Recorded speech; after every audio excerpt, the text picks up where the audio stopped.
Hi everyone, this is Josie with First Coffee Crochet. Welcome back to my channel. In this stitch tutorial, we're going to go over how to do the linked double crochet stitch. This is a great stitch to use for when you have those people who want a crochet project made, but they say they don't want holes in it. Okay, so if you're here, just for the quick how-to, when doing a linked double crochet, you'll have this first horizontal bar of your previous stitch, and then this one that goes vertical. You'll want to take your hook, put it under that horizontal bar, yarn over, pull up a loop, then insert your hook into the stitch that you're working in, yarn over and pull up a loop. Now you work it just like the double crochet, yarn over, pull through 2 loops, yarn over and pull through the remaining 2. So again, just under that horizontal bar, pull up a loop into the stitch that you're working, and then finish off like a regular double crochet. Okay. If you're starting from a foundation chain, you'll want to get your stitch count that you need, make a chain for that length, and then add 3 more to that number. And to start out, you'll want to insert your hook into the second chain from the hook,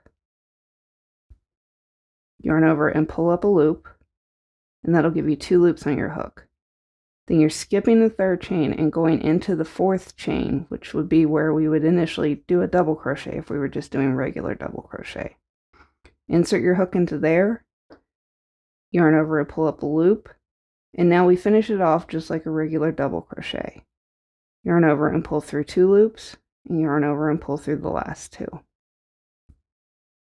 So after you have your first stitch going, you'll see the top of the stitch here, and then you have this horizontal bar, and you have the vertical bar. When doing a linked double crochet, we're going to be starting off by inserting our hook under this horizontal bar here. So you just put your hook under that bar, yarn over and pull up a loop, then going into the next chain,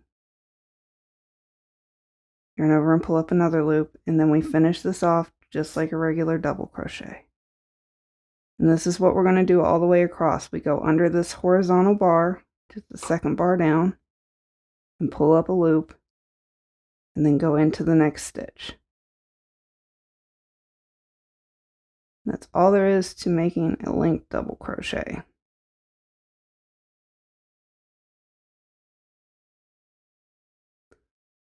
When starting a new row of the linked double crochet, many people like to use the initial turning chain as the first stitch, but I prefer not to. And that's just to keep up the nice uniform look of your stitches being linked together tightly. So what I like to do is chain 3, insert my hook through that second chain and that turning chain, and just pull up a loop through that. It'll be a little tricky, just trying to get it on there. Then go into the first stitch, yarn over and pull up a loop, then yarn over and pull through 2 loops, and yarn over and pull through the remaining 2. So that gives you a nice tight turning chain, and you don't have to worry about dropping a stitch because you'll recognize that that's a stitch when you're going back across. So just to continue on, you'll just insert under that horizontal bar and then go into the next stitch.